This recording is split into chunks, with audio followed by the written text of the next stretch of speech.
Assalamualaikum warahmatullahi wabarakatuh. Kita lanjutkan materi sel volta. Sel volta yaitu sel yang menggunakan reaksi redoks spontan untuk menghasilkan arus listrik. Jadi terjadinya reaksi akibat adanya reaksi redoks spontan langsung. Syarat terjadinya reaksi spontan ini ada kriteria yang harus dilalui untuk menghasilkan arus listrik spontan, yaitu pada sel volta seperti yang saya sampaikan kemarin dalam praktikum akan berlaku istilah volt kapan ya. Volt kapan.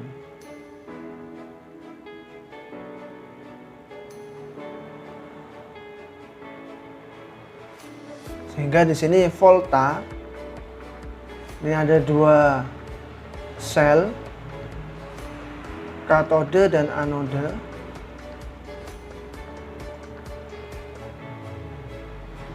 Nah, kapan katode positif, anode negatif?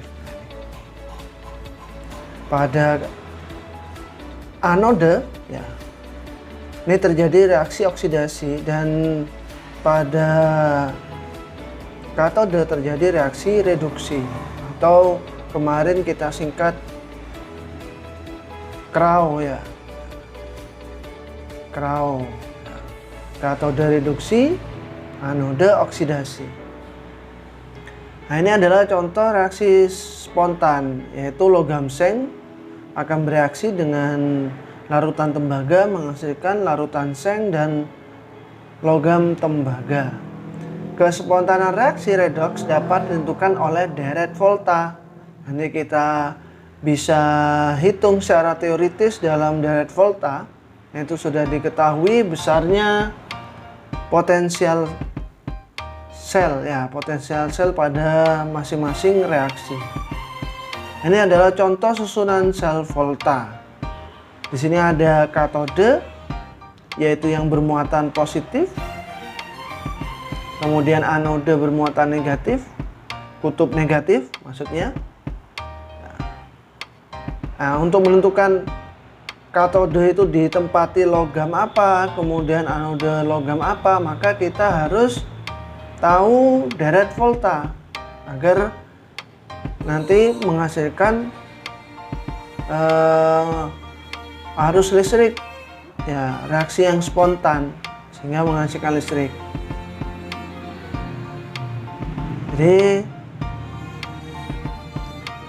di sini ada aliran elektron yang terjadi melalui kawat penghantar dari anode, dari kutub negatif akan bergerak menuju kutub positif. Suatu sel volta tersusun dari elektroda magnesium dan larutan magnesium 1 molar dan elektroda seng dalam larutan seng 12 1 molar. Diketahui potensial reduksi dari magnesium min 2,37 volt, potensial reduksi dari seng min 0,76.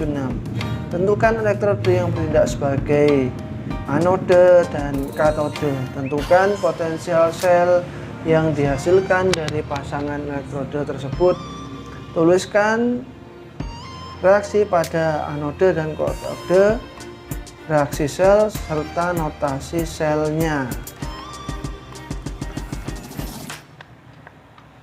Nah, seperti yang kita ketahui di sini, elektroda yang digunakan yaitu seng dan magnesium. Jadi kita lihat pada deret volta, kalau Bapak Kaisar nanti meninggal, alam mana zaman, cari feodalisme, nah dan seterusnya. Di sini magnesium dan seng. Nah, magnesium berada di sebelah kiri seng, sedangkan seng berada di sebelah kanan magnesium. Maka di sini magnesium mengalami oksidasi dan seng mengalami reduksi. Sehingga pada reaksi oksidasi ini terdapat pada kutub anode dan reaksi reduksi terdapat pada kutub katode.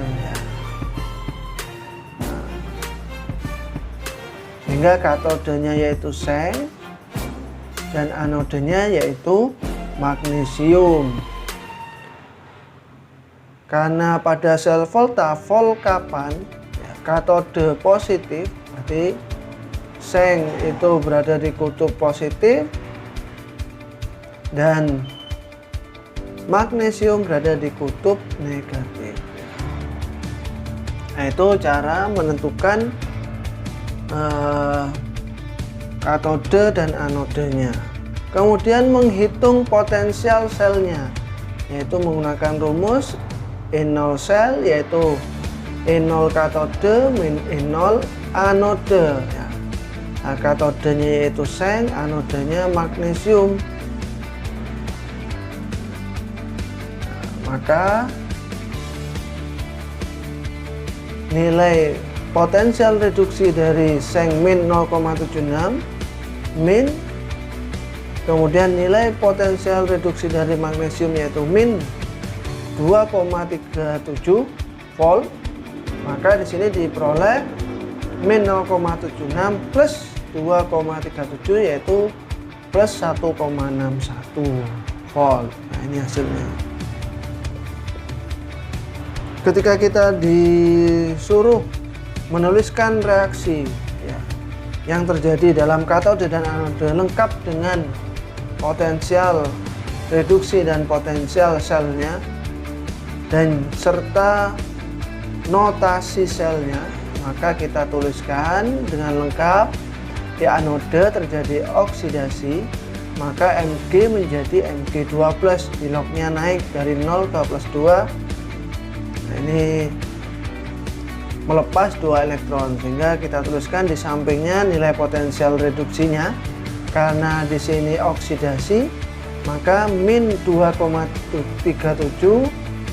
Nah, ini potensial reduksinya kita balik, karena ini adalah oksidasi, menjadi plus 2,37. Pada katode sini mengalami reduksi, kita langsung tuliskan nilai potensial reduksinya yaitu min 0,76. Ini reaksinya reduksi Zn2+ menjadi Zn. Zn menangkap 2 elektron.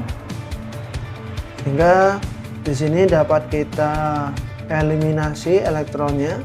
Kemudian kita jumlahkan nilai potensial selnya, diperoleh plus 1,61 volt. Reaksi ruas kiri digabung dengan ruas kiri katode dan anode. Reaksi di ruas kanan, di bagian ruas kanan kita gabung pada katode dan anode menjadi reaksi yang utuh. Menuliskan notasi selnya, maka di sini bagian sel yang mengalami oksidasi kemudian dipisahkan oleh jembatan garam, kemudian ditulis bagian yang mengalami reduksi, dan di sampingnya ditulis notasi atau potensial selnya. Nah, sekian penjelasan dari saya. Kalau ada pertanyaan bisa dituliskan di kolom komentar. Terima kasih. Wassalamualaikum warahmatullahi wabarakatuh.